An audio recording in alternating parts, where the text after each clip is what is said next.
I'm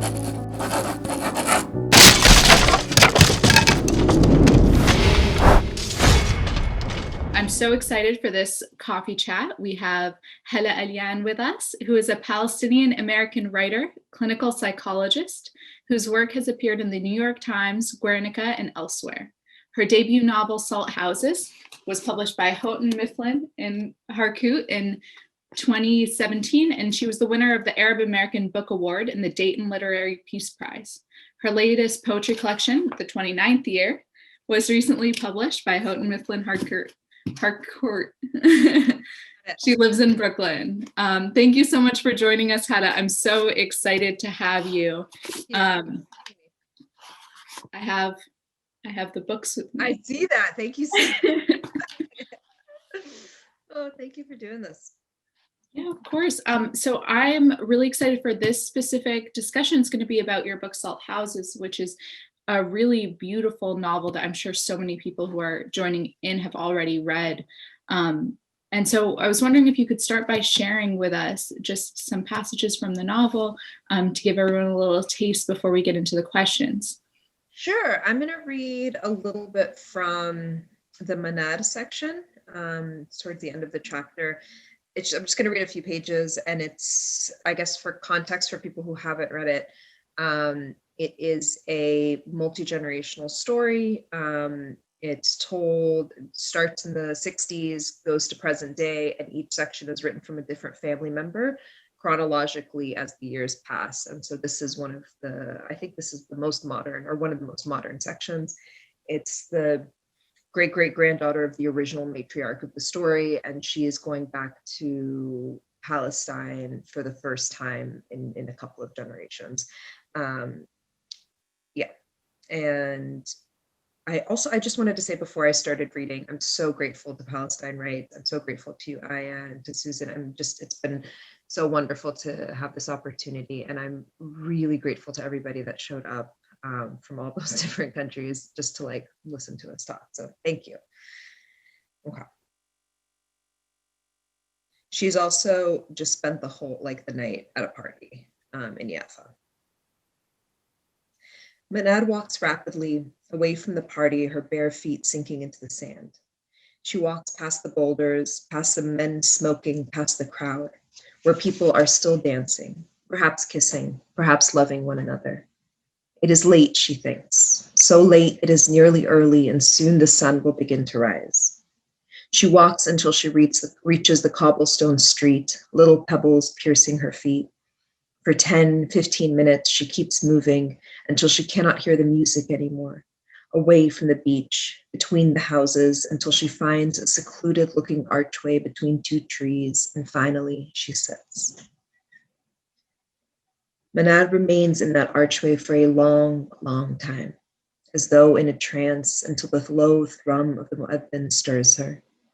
Suddenly, she is aware of everything.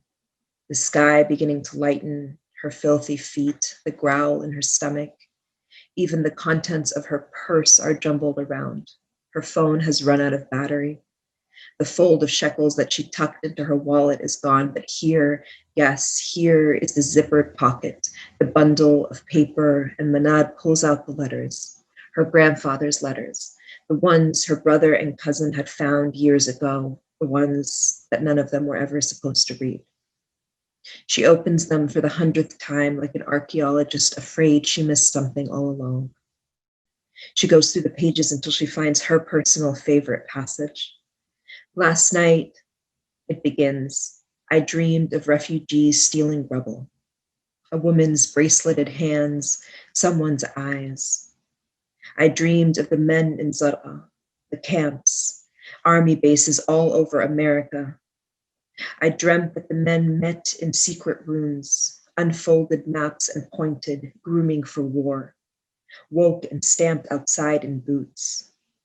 Their rage woke them. It marched their legs up trails, snow-dripped sand dunes, their breath precise and measured with each step. Onward, onward, the land urged them. They aimed their rifles at a target, imagined an enemy heart, and pulled the trigger. But Mustafa, we still thirst for it. our mutiny is our remembering.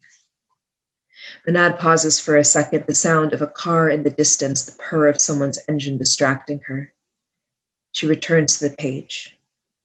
Our remembering, the letter continues, our remembering the 100 names of that land.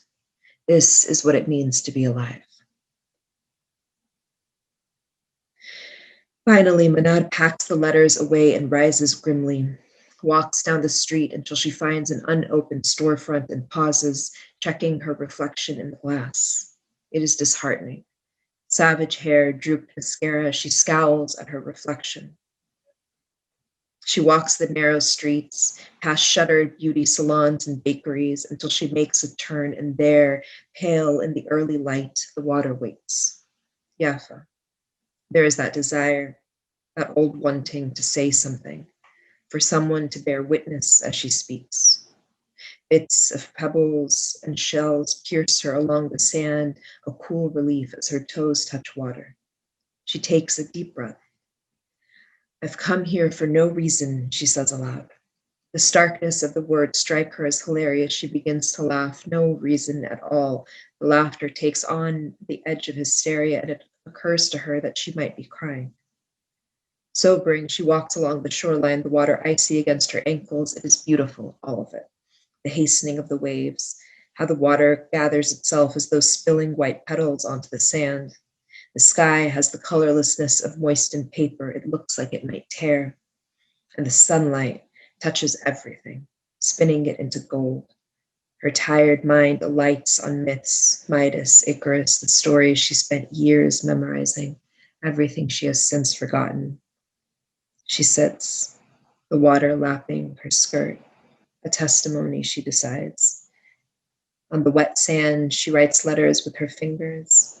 Alia, she traces, Alia Yaqub, her grandmother's name. She pauses, considering. Atif Yaqub, her grandfather. The sand is soft between her toes, ticklish. She draws a line between the two names and another one below, a family tree. It'll be the first one she's ever seen. Riham, Karam Suad, she traces. Next to her mother's name, Mana writes her father's. Ili, she draws an X between them. A handful of stars like white freckles are still visible in the sky. Abdullah, Mana, Lina, Zain, her brother, her cousins. Looking at the name, she speaks again. We were all there. We were all here. She speaks slowly. She holds her wet palm to her cheek, then runs it through her hair. She imagines her whole family standing on this shoreline in a row. Cheered by the image, she pulls her knees to her chin and says to the waves, even you, Theta, even you. She draws a final line from her own name, Gabriel. Below, an arrow that leads to a small question mark. Lee, June, Dada. There is a human, she realizes, that she will someday have to name. Shutting her eyes, Manad tips her face towards the sky. When she opens them, a man and his young boy are walking along the sand watching her.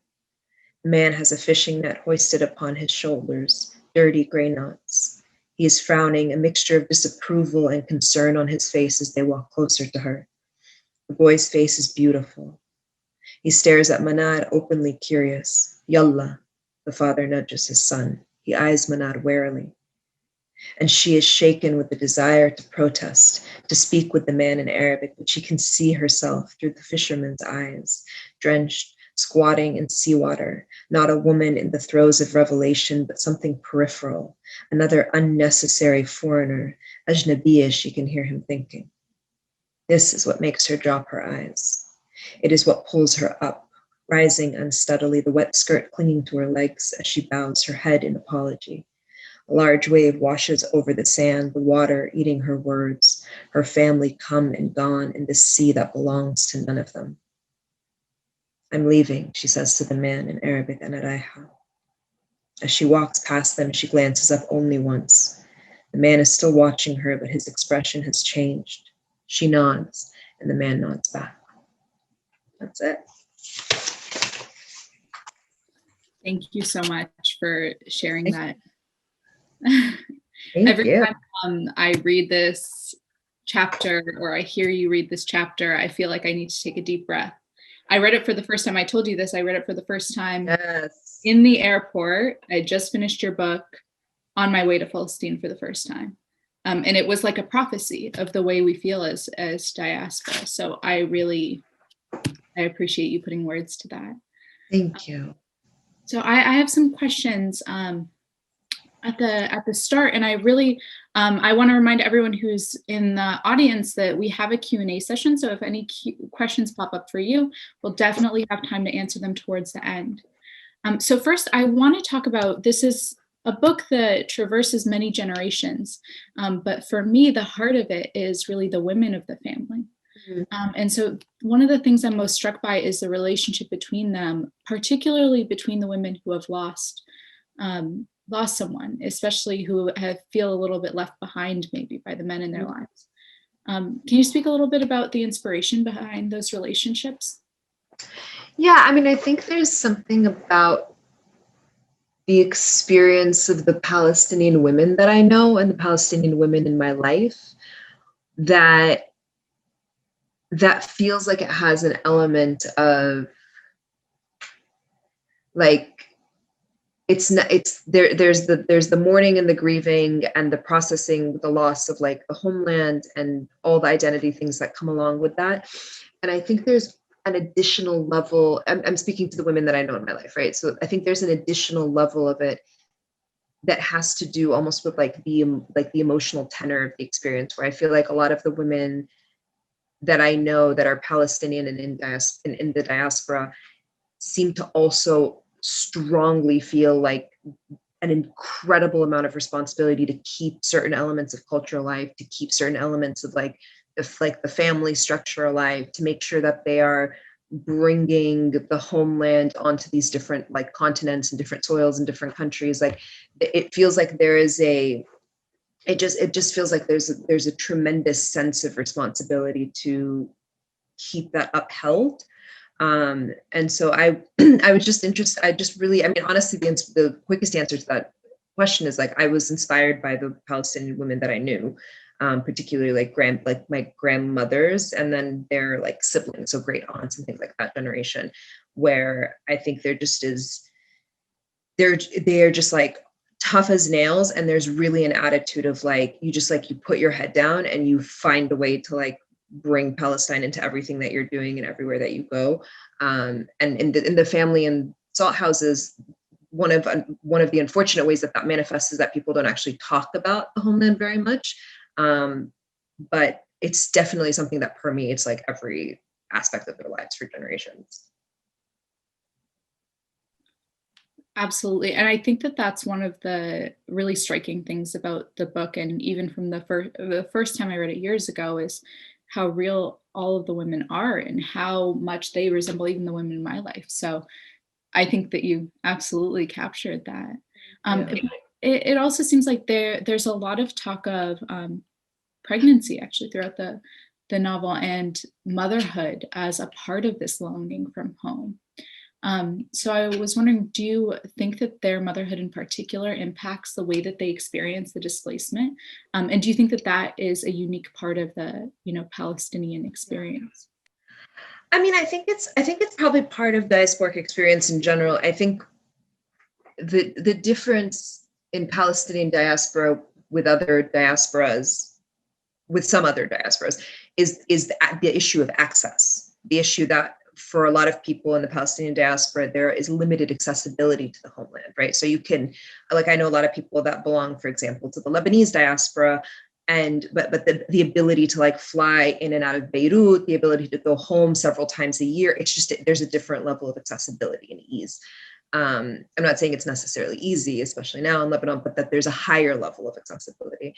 So I think I love that question. I do think that there is an element of like, I'm really interested in how motherhood in general plays out in immigrant experiences. And I think that one of the things that ends up happening is that people are raising their children simultaneously in two places. So like you are mothering, and I could say parenting, like you are in this case mothering your child in the new country, and for a lot of the characters in the book in the States and Boston and whatever. And so kind of making sure that they're able to survive within that context, making sure that you know enough, which is hard for people that like don't speak the same language. I mean, this is where like there's a lot of like barriers, right? But trying to make sure that you know how to parent them effectively in the country that they're in. And you're also sort of parenting them in the home country. You're kind of, you know, you are bringing the homeland with you.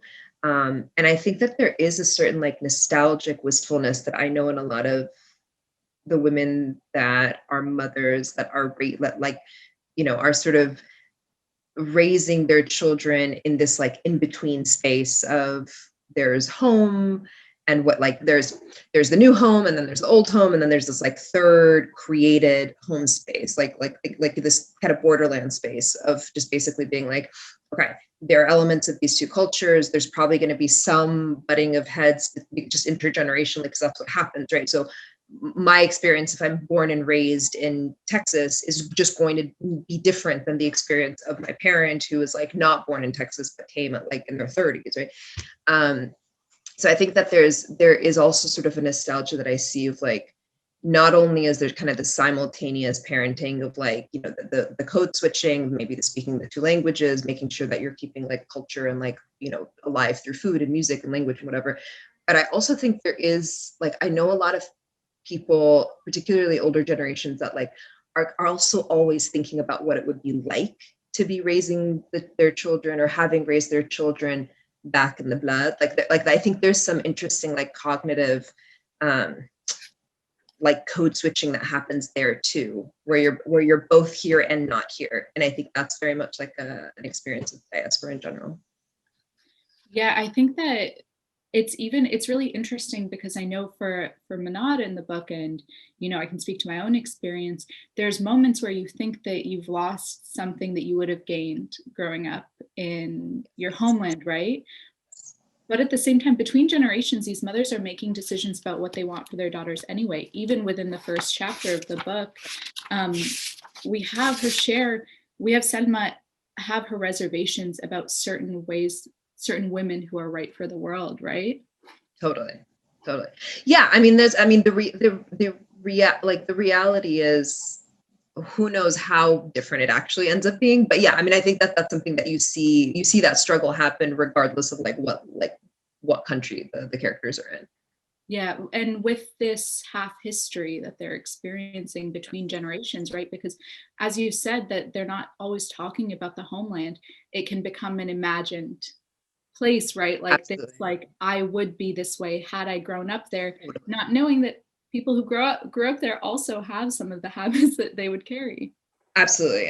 And this is there is like a problematic, like, I mean, I think sort of romanticizing and like mythologizing of like the Palestinian in Palestine experience that I think people in diaspora do, that I think also in a way limits the three-dimensionality of like Palestinians that are in Palestine. You know what I mean? Like, I think there's a way in which there is kind of like, there's a lot of like nostalgia and fantasy and assumptions and whatever that's projected. And it might be happening the other way around. I can't speak to that experience because it's not mine, but like there's a lot that gets projected onto it that I think in some ways ends up like leading to more like two-dimensionality in some, like it actually ends up being kind of limiting. Yeah, absolutely. I just want to give a shout out to because this is such a beautiful comment in the chat box. Rena is saying that after reading the book, she passed it to her sister, then her mother, and then her daughter, because this really speaks to all of the generations. That means everything to me. That I think that the idea of the book being passed around in families is like it's like my dream. And I have a little bit of a question about that as well. So you followed the Yaqub family for 50 years across the world throughout the joys, the catastrophes of their life and displacement. And so these family members, they're connected by blood, but they're also connected by the trauma that they carry. So what do you think, how do you think that that is so reliably passed down between Palestinians without the story in some cases? Even when you're not talking about it.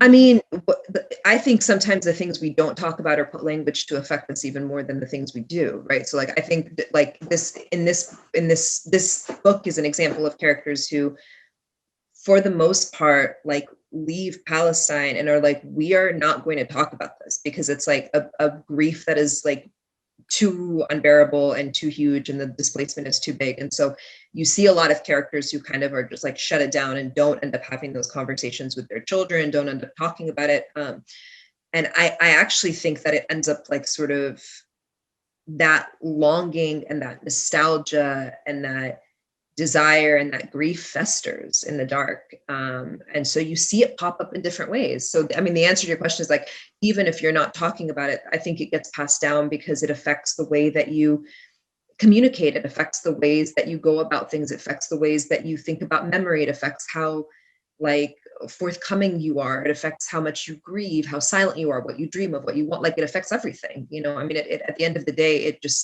ends up changing your worldview and the ways that you move through the world, you know, and whether that's with ease or mistrust or with the assumption that the other shoe's always going to drop or something's going to be taken from you or don't get too comfortable. Like those things get communicated in thousands of ways to children, and they, you know, they take it in and manifest it in their own ways. And maybe search for explanations like Manar does at the end, right? Totally. Yeah. I mean, I think that's a really common like third culture kid phenomena where it's like there's a lot of like, you know, what's my story? How am I going to figure it out? What are the things? There's a gap between what I've been told and what I know, and there's like the space in between of like where do I fit into it, and what like I think there's a lot of like interest in digging up the past that happens in the generations that are comfortable enough to be able to afford digging into the past. And that's exactly also one of the interesting things about this book. Oh, okay, here we are. Sorry, it looked like I lost you for a second. One of the other interesting things about the book is that it's very explicit how you discuss the class of the Yaqub family that allowed them to go place to place more or less comfortably, and how that contrasts with people who are in the refugee camps and even the domestic workers in their own homes. Can you talk a little bit about that decision to share so honestly? I mean, I think I did not feel comfortable writing a book. Like I wanted to write about what I knew to a certain extent. I mean, obviously it's fiction, so then I could have fun with the characters and like the things that happen in their lives. But on a structural, larger level, I wanted to write a story of diaspora because that's a story that I know, and that's the story that I know within my family.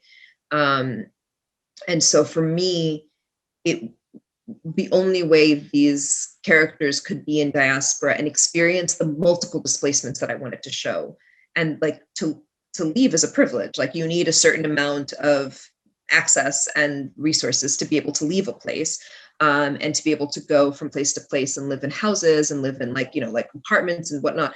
So for me, it was like, I'm not going to be able to tell the story of multiple displacement in the way that I want, and also of like kind of the intergenerational tension of the children or grandchildren growing up in different places and, you know, having different values and whatnot. I just wouldn't have been able to tell that story without being able to give them a certain amount of access and resources. And rather than pretend, like it's always been a pet peeve of mine when I read a book and I'm like, how did they do that? Why is money not being mentioned? How did we get here? How did they pay for that flat? Like, I think like it just feels like a crucial, like, just tell me how that even happened. So I think it was just something that I was on alert for anyway, just as a reader, because I think that we don't really like not talking about money and not talking about things like that ends up like showing your privilege. Like, you know what I mean? Like if you write a book and you don't speak to it, it like shows that you're like, oh, you're like, it's not something that you're thinking about. And I didn't want the readers to be like, how is this family doing this? I was like, I'll just tell you how they're doing this because they have resources. And they address it themselves, right? They're thinking about it, which I think honestly makes me like them a lot more. Yeah, I mean, they're thinking about it, and also they're like not like, I mean, sometimes they do it in ways that I think are like useful, and then there are times where you know you see, especially with like domestic labor in Beirut, like the sections with like that, where it's, I think like Saad has a scene where she's just like really uncomfortable asking for anything, and she's like, oh, like in America we don't do that, like it's sort of the sense of like superiority, and then you're like, oh no, you're like, what, like own your thing, you know. So I think they fumble through it, I think. Yeah, it makes them very, very real. I love that there actually is a question that I want to pull up, which we're not in the formal Q&A, but it really ties in, which is, what are the aspects and feelings of diaspora you feel that you didn't get to explore that you wish you could have? That is such a good question. I actually can speak to that because there were a bunch of chapters that were cut, which I'm clearly still bitter about. But there were more chapters of the current generation. So I had like a chapter for Zayn and a chapter for Lena and a chapter for Abdullah. And in the editing process, those got cut just because the book was like, I mean, the book was already long and it was like 150 pages longer than it was. So we needed to trim, and my editor and the different people that I was working with were like, I feel like we're spending a lot of time in the present day. Like, let's keep this kind of a story that moves through across time and like lands us in the present day, and then we kind of end. And so I really wanted to, I think selfishly, because that's the generation that I identify with the most, wanted to spend more time with like in the grandchildren's generation, the great grandchildren's generation, and wasn't able to do that. But then I kind of got to do it with the book, with like the novel that I worked on next. So I ended up kind of playing with some of that stuff then. Yeah, I definitely want to talk about that novel next as well. But one of the things that really selfishly I want to answer too is that you got us through so many cities, so many historical events and moments of time. What does the research for this kind of like such a monumental work look like? I mean, it looked like not doing any in the beginning and just like work, like first thing was just to write it. And I write, like my first drafts are disasters. Like you couldn't decipher them. There's like a lot of, I like write X's and like Z's, and I'm like, come back, research this, figure this out. So I first tried to get like the story on the page and then went back and filled in like more of the historical stuff. And the research was like a lot of primary sources, secondary. So it was a lot of just like Google Scholar, reading like books that like friends recommended that I read that are in the field. I spoke with a bunch of different people across the world about like different like historical events and like who, like, you know, the who would have been the, like when Mustafa and Atif get arrested. Okay, it would have been under the Jordanian Authority, or like things like that, like sort of more of those nitpicky things. And then I just spoke a lot with my dad. My father was like on call 24/7. Like I would like text him and be like, what music did you listen to in Kuwait in the 70s? What did you do? What was this? What was that? Like, how would you describe the speech that this politician gave? Like, do you remember where you were? Was it sad? Was it like, there was just a lot of kind of ad hoc, like just like random questions that I would fire at him. So I spoke a fair amount with my family, and like, in addition to just doing more regular research. But I think the way that I didn't get overwhelmed was I focused first on the story of the characters, and then just was like, I'll fill in the sort of more of the larger macro stuff later. We have another question in the Q&A because you bring up Mustafa. Yeah. And so the question is that this attendee found Mustafa's character really interesting, especially how we feel his presence after he's passed. Could you elaborate more on what inspired you to write his character, along with his resistance, which is intertwined with religion? So just generally on those topics. Yeah, I mean, the intersection with the religion was just something that I had spoke with several, particularly people that were like young men in those cities at that time. And there were definitely secular movements of resistance, but like that also because the mosque and those spaces were places of gathering, and there were places of like community and communication and like discussion. So that ended up being like a space where people had those conversations, just by virtue of the fact that it was like, you know, you got together with your friends essentially. And for him, I mean, I think the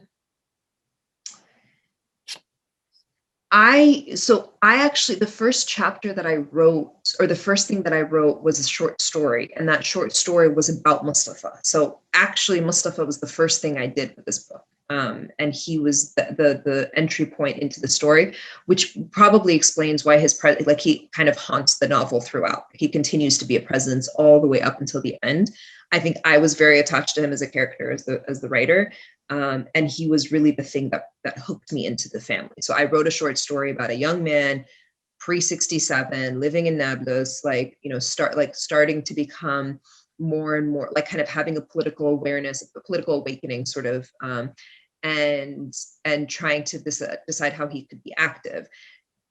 And as I was reaching the end of the short story, there was like a small scene where his sister was mentioned and his mother was mentioned. And I started to just become more and more curious about these like quote unquote side characters. And I just was like, oh, 67 is coming. He doesn't know. They don't know what's going to happen. I just got really attached to them, and I got really curious about what it would be like to spend a little bit more time in his sister and Alia's headspace. What is his mom like? What is this like? And so I ended up writing backward and forward from his, essentially what ended up becoming his chapter in the book. That gets into also a question a little bit about process for you. So I know that you've actually said to me in the past that you write 30 minutes a day every day, right? How does that work with a novel? The way it would work with anything else. I mean, I know a lot of people that write hours a day, and I admire that. And I can't pretend I don't do it because I'm busy. I honestly, even when I've been on like, I don't know, even when I have like a week off or something like that, or have time off, I still don't write hours a day. I'm not programmed that way. Like I am someone that will do everything in my power to get away with not writing, because I forget every day that I like to write, because I just am, that's how my mind is. So I'm just a procrastinator, and I'm someone that'll sort of try to avoid it and like do a whole elaborate series of things to be like, no, I probably should do this other thing instead. And what I found was, for me, 30 minutes was short enough that I couldn't talk, like I really couldn't procrastinate 30 minutes, like just sit down and do your 30 minutes. And long enough that because I'm a fast writer, like long enough that I can get into something meaningful. I tried for a while at the very beginning when I was trying to find a like routine. I did like 15 minutes, but it was way too short to really get into anything like meaty. So half an hour is like the amount, like the perfect amount for me. And honestly, you just chip away at a novel. Like you just do a little bit every day. I do think being the fast writer is part of it. Like I think in some ways I write even faster and even less, like I'm not censoring myself even more because there's only 30 minutes. So I like leave it all on the field, so to speak. So I'll like write everything that I want to write. And I am a big believer in just like editing. So I'm like, I love a horrible first draft. It doesn't matter. Just get it on the page. And then like, there's a future me that'll suffer through the editing process, but that's not me right now. Like, it's very much like, that's future Hannah's problem. Like she'll deal with this. But the actual writing is just like, just get it on the page. That definitely makes sense. You're also not just a novelist, though. You're an award-winning poet with many poetry collections, your most recent being the 29th year. And I think that there's so much overlap between your poetry and your prose in the style, in this, it's very specific in the moment. I'm wondering, how does poetry influence your fiction? Are there any poetry influences that you think you can identify in your Totally, yeah. I mean, I think so. I remember the first person that read the novel was like, so I need you to go through and cut out half of the adverbs and adjectives, and then cut out another half of them. Like I think I have like a really, and I think this has become less so as I got older and write like longer, but I think I was writing in a really flowery way. And I think that that's part of the poetry. Like, I think there's a really like there's a lot of like imagery, there's a lot of description, there's a lot of like, I have a hard time if a character comes in a room, I'm getting better at this now, but if a character comes in the room, I'm like, what does the room look like? What's happening at the window? What's like, I almost have like ADD with the writing. I'm like, well, I have to describe all the things. And my dad like says when I tell a story in real life, I like, I'm always going into these little like side streets and alleyways. And I do write that way. So that's also a reason why I have to do a lot of editing afterwards. But I think that is kind of what happens when you let a poet run loose and like let a poet have hundreds of pages to tell a story, is that you can get a little bit caught in every single moment and every single description and like, what does she look like as she's saying that line and all of that. So yeah, I definitely think like poetry is like all over. But interestingly, the more I wrote fiction, the more I wrote prose, the more my poetry started to become leaner and to become a little bit starker and a little bit less image based. So I think in some ways they're playing off each other. We have some more questions in the Q&A as well. Yeah. So in our last few minutes, I really want to cover those. The first one is, I'm sure a question you must get often: how much does your education as a psychologist and your practice as a clinical psychologist go into the process of writing a novel? Because these characters are dealing with trauma and other things that you probably deal with in therapy. Totally. Yeah, I mean, I think I was writing this novel as I was working on, or I started it as I was working on my dissertation.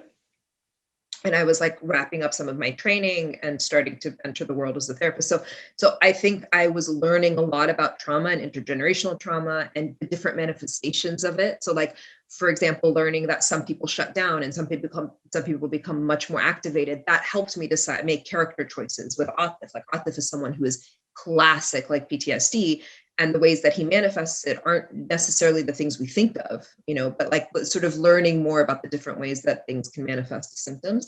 And then I think also just like you train, like in training as a therapist, you learn to pay attention to certain details. There's a lot of like, you're looking for patterns. People come in with disjointed stories and you're trying to help them create like a cohesive narrative. And that's very similar to a story. Like you have these flashes of ideas or inspiration for a novel. There's nothing coherent about it, but you need those similar skills of like being patient, doing a little bit every day, and like slowly starting to have like a larger image kind of appear. Another question that pops up here as well, which really ties to one of the questions I was hoping we would be able to cover in my questions, is about memory and preservation of history. So they ask, the novel felt like a preservation of history and how it documents the Nakba and key moments in Palestinian history. So was your intention when writing for the sake of exploring your own intergenerational Palestinian experience, or with the greater aim of preserving our history in mind? And that kind of links to one of my questions, which was what happens when the memories of our home, the very distinct memories of our home, go? How do we preserve it? I mean, I will say, if my goal had been to help preserve our collective history, I would have been like immobilized and never written this, because that's such a huge task and that's such a huge responsibility. So it was not that. Not that if you had asked me, would you like to do that? I would have been like, of course, that's my dream. That's every like Palestinian dream. So it's more that I didn't go into it with that intention. I wrote this book for my brother, for my mother, for my father, for my grandparent. Like I wrote it like when I thought about audience, because I'd never published a novel before. So my imagination was sort of also more limited in scope. When I thought about who was reading the pages I was writing, I was thinking about my brother, I was thinking about my sister, I was thinking about my dad. So in some ways, the audience for this was a very small audience of my family. And I think that allowed me to keep doing it, because I think if every day I sat down to do 30 minutes and was like, I got to really capture the Palestinian experience. This is going to potentially be something that helps like capture like like the memory or this or that, or like I would have been so scared. I wouldn't have written a word. So it wasn't part of the process, but the fact that some people might think of it as contributing in that way to our history and the holding of our memory, the holding of our stories is it's incredibly humbling isn't even a strong word. It's just like it's everything that you would hope for it to be. There was another question, I forgot what it was. It's okay, because I want to just really quickly, because we barely have any time left, to mention your upcoming novel, which you can pre-order in the bookshop. Just for everyone who's in the attendees, you can pre-order Hela's new novel, The Arsonist City. You can also put in an order for Salt Houses, which is all in our bookshop. Please go there, support Palestine Writes, support our wonderful authors. But the quick question I have is, how do you think writing Salt Houses prepared you to write The Arsonist City? Hugely, because I think first of all, it taught me what not to do. So I wrote non-chronologically for Salt Houses. I would write every day. I'd be like, I feel like writing the 1986 chapter. I feel like writing the 1960 chapter. So the editing was a nightmare. And I didn't really storyboard. I didn't. So it helped me, in that I had confidence that I could write a novel because I'd written one. So the fact that you have that history, like that sort of memory to land on, helps. And then it just helped me structurally be like, maybe plan your story first. It'll make your life a lot easier. And it was. It's amazing. So I'm so excited for that book. I probably placed the pre-order as soon as it opened. I could talk to you forever because you're one of my favorite authors. I admire you. So are you. I love you and your work and talking to you. Thank you. Well, thank you so much for being here. Thank you to all of our participants. Make sure that you hashtag Palestine Writes on any pictures or videos you took. Make sure that you walk through the vendor market and the bookshop and support our wonderful authors, and debrief in the after debrief chat. So thank you everyone for being here. Bye. Thank you.